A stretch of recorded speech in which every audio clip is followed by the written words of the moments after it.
but if I don't particularly care for you that much, I'd rather just ignore it and let it go.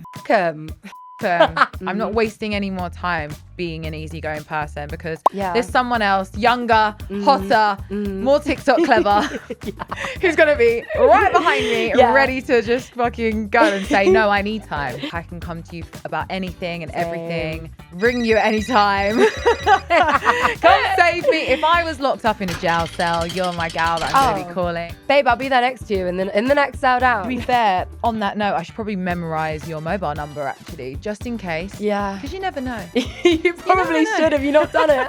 No, I need to memorize it. It's so funny though, because it's like you would be my emergency contact, but I'd be fucked because you'd be in the situation with me. You know that TikTok trend where it's like you and your emergency contact stuck in the same situation? Yeah, stuck in the list together. That would be us.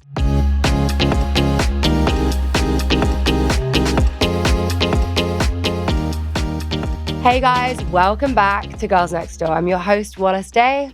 And I'm Francesca Allen, and we are very happy to have you guys back. Welcome back to the hood. We are going for chocolate brown, leather on leather. It's actually pleather. Pleather. We're matching. Pleather. I know. We're matching with Saving the Planet. Is it Saving the Planet? Is pleather better than leather? I've heard saving the animals. You're saving the animals. Well, yeah. I do like that. You look gorgeous though. I love that bit. Thank you. I love yours. Thank you. We're going to have to do a little swap at some point. I know. Yeah, we can swap after this ep and then go out. Yeah. I know chocolate brown was very much about last year, but I'm still here for it for this season as well. I'm not done with it either. Not done. You know what? It really goes amazing with your hair as well because it brings out the blue in your eyes. Thank you. Yeah. I mean, it's a good alternative to black, isn't it? So I'm here for it. It is. I love black. It's timeless. But sometimes I'm like, I overdo it a little bit. Yeah. It's a simple go-to. And I bought way too much chocolate brown stuff last season to not be busting it out still. So literally ripped the tag off this dress as we spoke this morning. Well, it looks amazing, Fran. You look amazing in everything. Thank you. I love your one. You look gorgeous. Thank you. Legs 11. Looking tan still. Holding on to that glow. Yeah, you know it. You know it. I'm holding on to the glow. I love a little two-piece. You know me. I love a little matchy. So here we are in our matching moment. I feel like this is our vibe this season though. Yeah, we're stepping up the fashion cohorts. I know, it's like we're almost like a girl band, but not quite. Yeah. You know, we don't even have to discuss this. We're just kind of matching in our same kind of vibe, energy of our fashion. Like, we are so on the same page. Yeah, we really are. Yeah. Not even just with fashion, just with like everything, I feel like. But it's great to like not have to kind of coordinate with you before. We do naturally just match. I love it. Matching energy, matching outfits. Yes, exactly. It is so easy, Fran, to just like, I mean, you always look amazing. So it's like very easy to match with you anyway. But just like generally just to chat shit with you as it is. It's so easy. I know. Not all friendships are this easy though, Wallis. I know. I feel like also, since I've hit 30, I don't mind an awkward silence anymore. Like I can sit in it and I like without feeling awkward.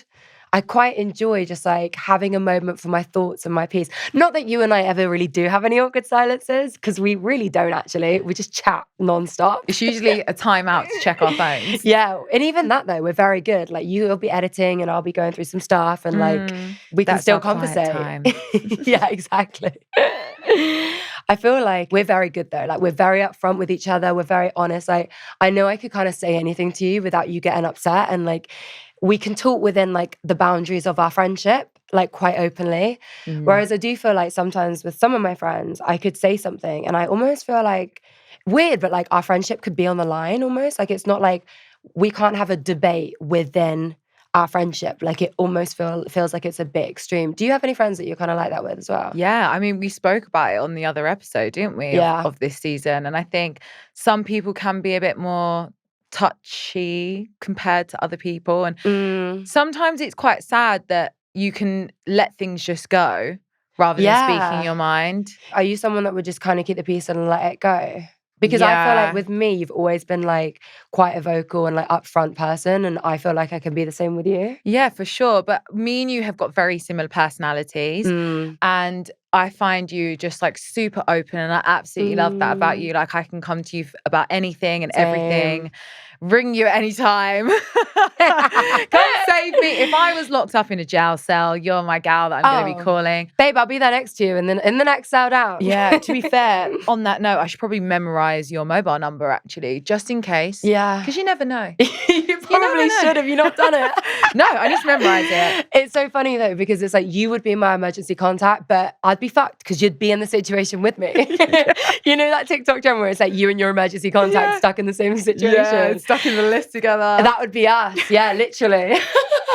But no, I totally get it. But with you, it's very easy. So, because we're quite similar, and I feel like, you've never done anything to hurt or upset me, or if I've been feeling down, like you pick up on it straight away. Yeah. Whereas sometimes, like if someone hurts my feelings, I just kind of think I'm just not even going to bother saying it.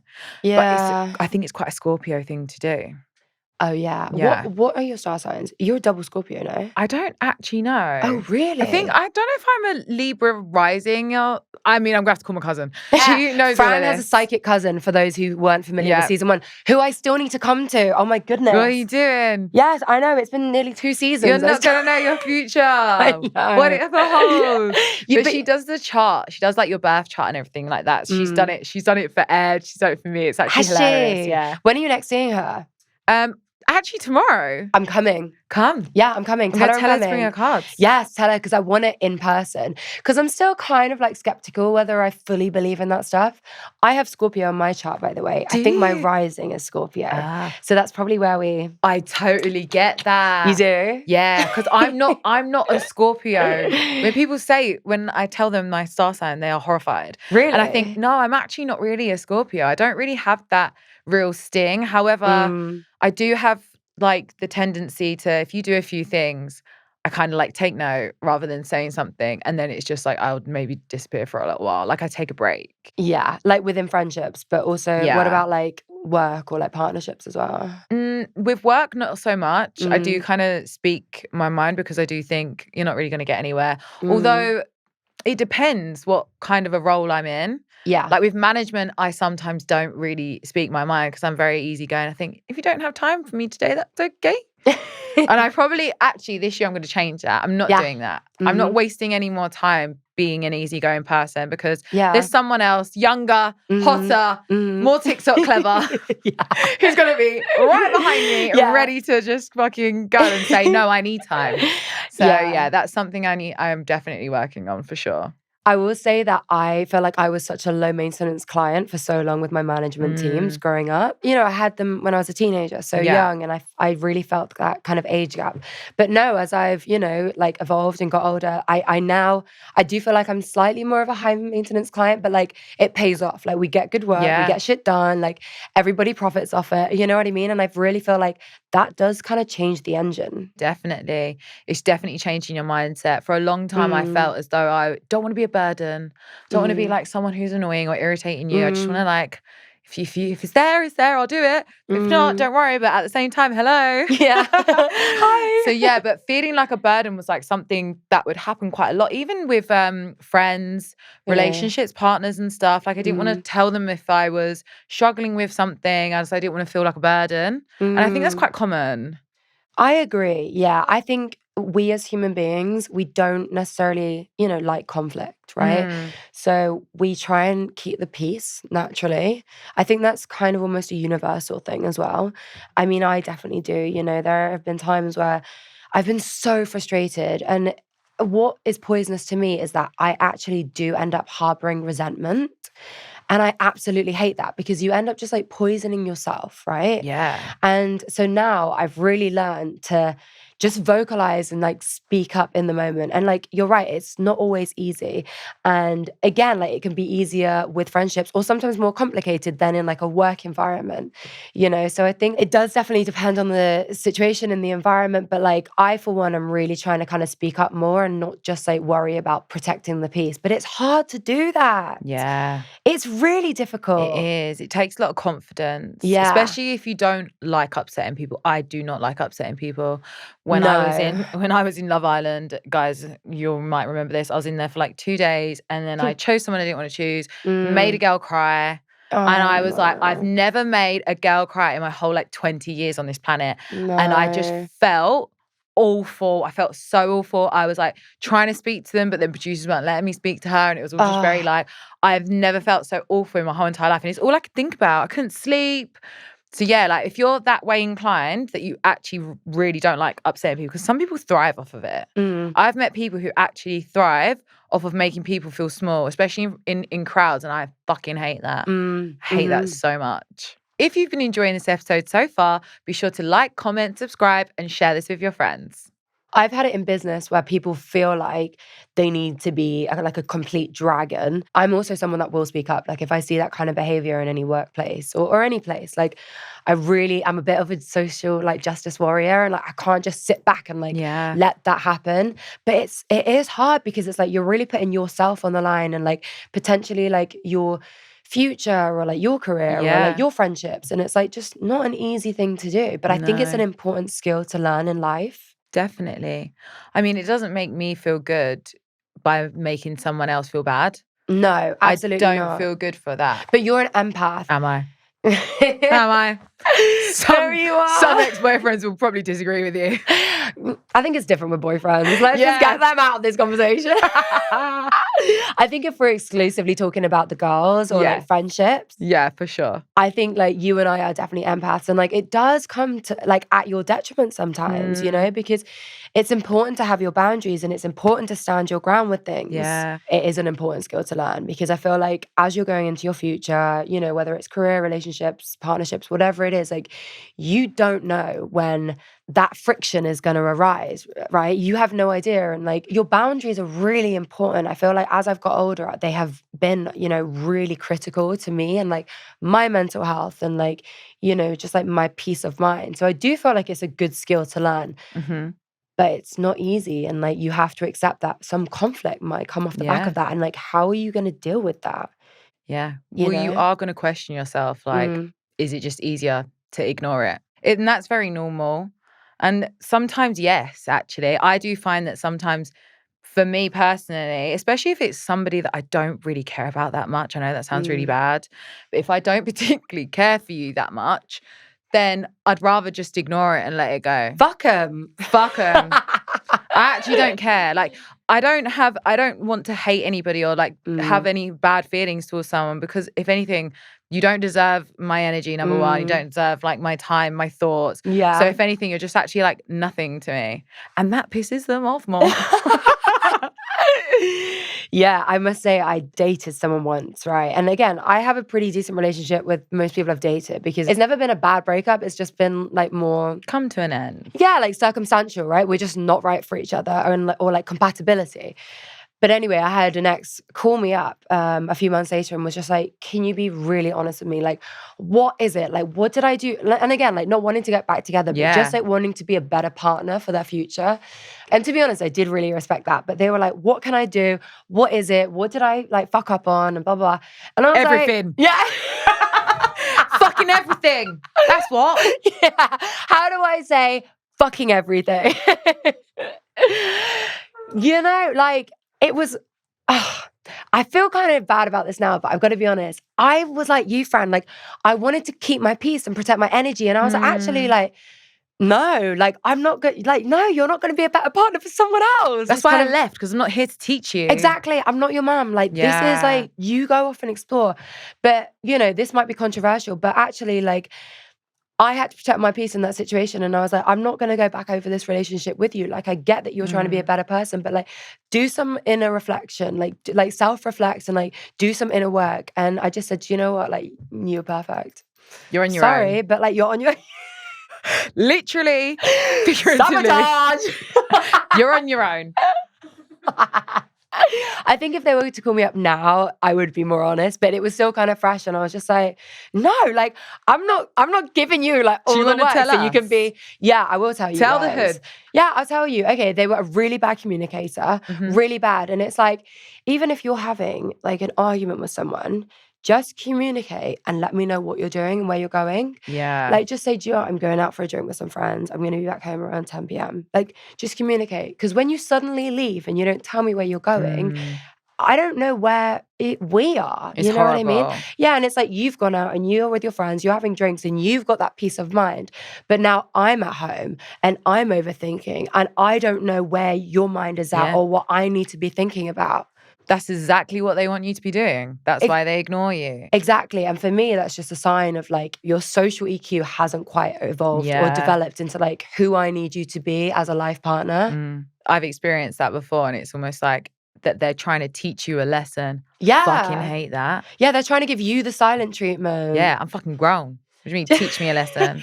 Like, punish you. And I just, good riddance. Honestly, I'm not down for partners feeling like they need to teach you lessons in life. Yeah. Life is already tough enough, right?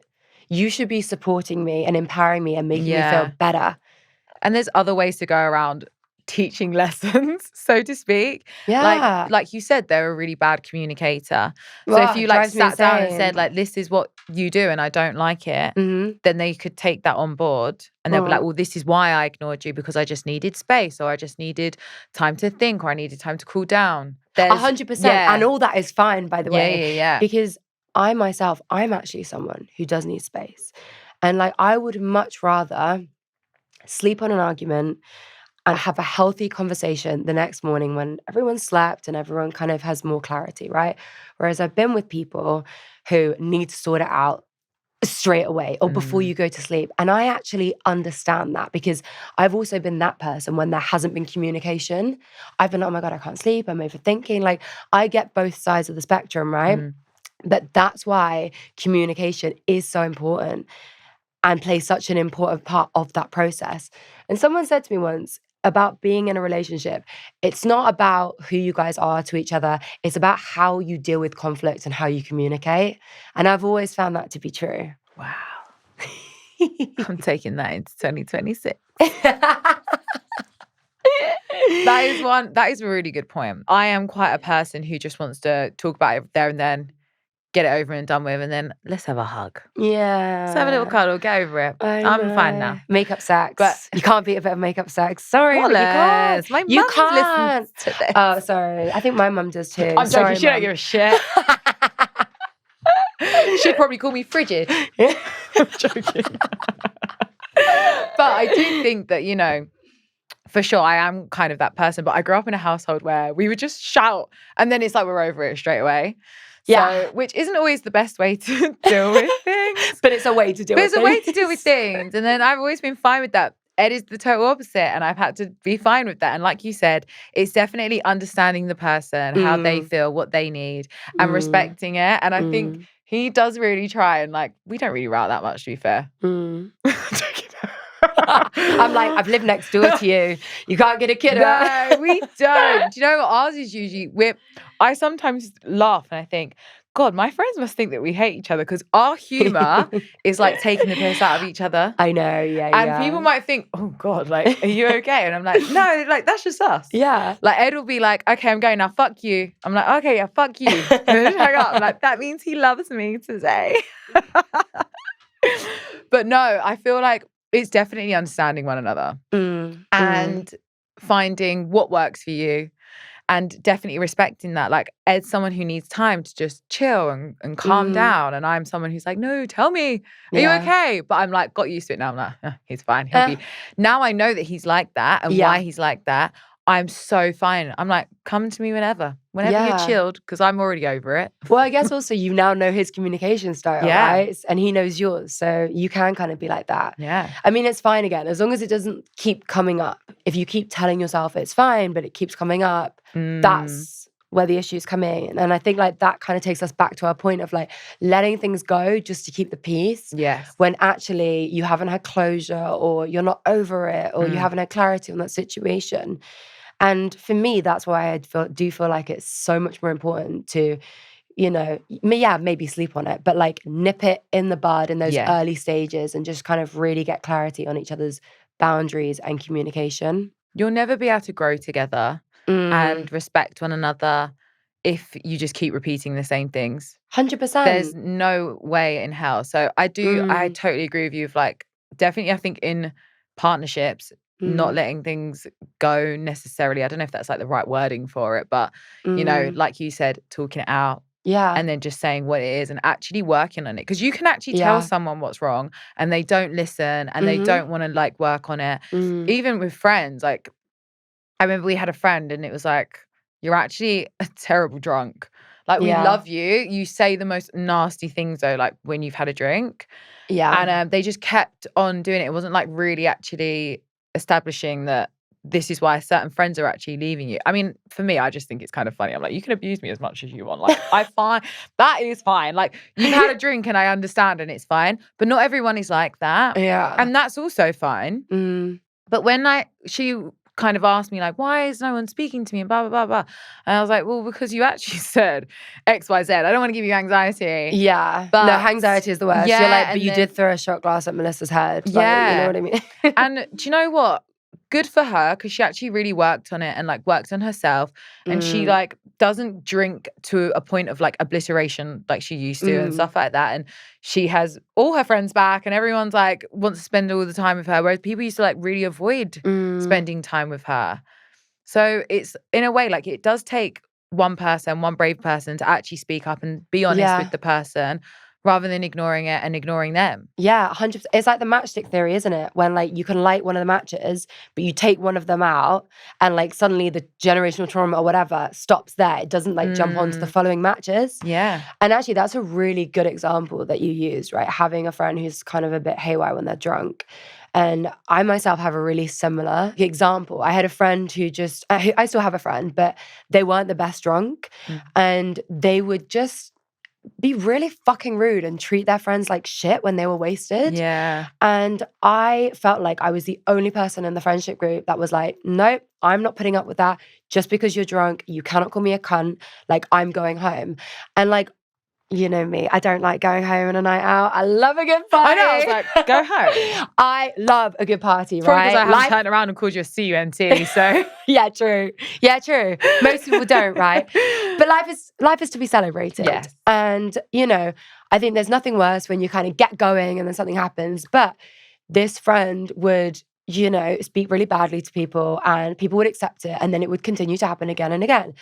But I nipped it in the bud and I was like, nope, that's unacceptable. You do not call me that. I'm your friend. And for that reason, I'm out. Like, I'm leaving. I'm going home. And I nipped it in the bud. And that friend, who's so much better now, thank God, because I absolutely adore them. But that friend never spoke to me like that ever again. But continued speaking to the other friends like that on drunk nights out. Oh. Doesn't anymore. Because you're, like you said, it kind of got to that point where, you know, people sat down with that person and had a conversation. But, you know, it was almost really awkward for me as well to be privy to that. Because, you know, I would be on those nights out and still see that person treating other people like that, you know? So, yeah, it was uncomfortable. And, yeah, it's really annoying to kind of like have to leave a night out. But I do think like having really strong boundaries and like asserting those boundaries, even in friendship, like best friendships, is so important. Yeah. But yeah, you know, I also think that that's part of just being self-aware. And I do feel like nipping it in the bud kind of like stops that resentment from building up over time and then lets you have like a better friendship. Like, we have such a better relationship now. You know what I mean? Yeah. No, it's amazing. In your older years as well, so much wiser. Look at us. I know. Look at us. Navigating life. Would be doing shots if it was a few years ago. But don't worry, guys. The neighborhood is still fun. It's still open for business. Yeah. All the bars are still open in the hood. Oh, hell yeah. Just drink responsibly. 100%. All right, guys. Well, thank you so much for tuning in to this episode. We've loved having you here. I've been your host, Wallis Day. And I've been your host, Francesca Allen. Be sure to share this with your friends, your besties, your neighbours, whoever you think will enjoy this. And be sure to follow us on all socials at Girls Next Door Show.